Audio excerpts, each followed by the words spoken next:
Zenobia Petty is a woman. She is a mother. She is a daughter. She is a person with thoughts and feelings and memories and pain. And she has lived on the street for 25 years.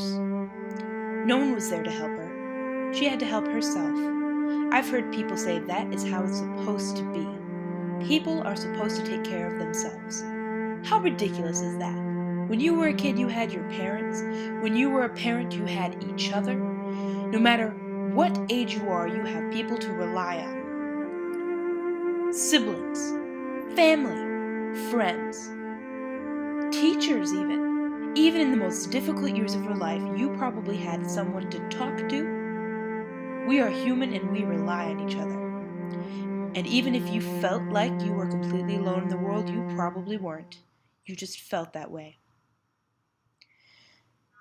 And at the very lowest point in your life, you probably at least had a job, or a place to call home, someone to turn to. Zenobia had nothing.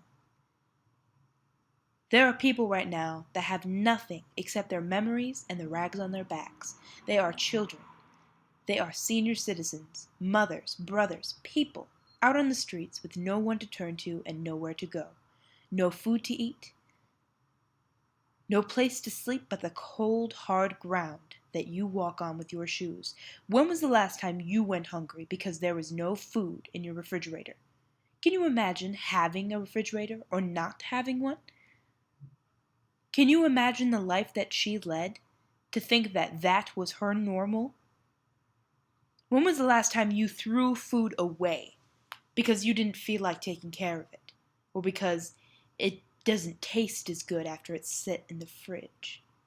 The homeless deserve to be cared for too. They are people and they deserve your attention.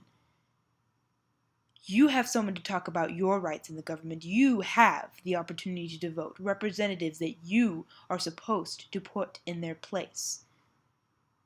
When was the last time you think a homeless person got to vote? They don't have residency. They have very few rights. They are left without anyone to care for them. They have to fight for everything. And they rely on everyone. You have independence, they have nothing. They are invisible to you, just as they used to be invisible to me. They hoard cardboard signs and shake old plastic cups full of change, and yet they remain homeless. You look down on them for begging, but what can they do? Go get a job? Do you really think that if they walked into a McDonald's even, they'd get hired? They don't have different clothes to change into, a place to even brush their teeth or get a good night's rest. Where do they write up a portfolio? Where do they take a shower? How are they supposed to get a job? People with college degrees can hardly get a job these days. People that have worked for companies for years, for centuries, and saved every penny are facing hardships in this economy, in this country. Can you imagine your grandmother or your baby boy out in the street begging for change? Can you imagine yourself? No, you have not experienced it, and I hope you never will. But I also hope that just the idea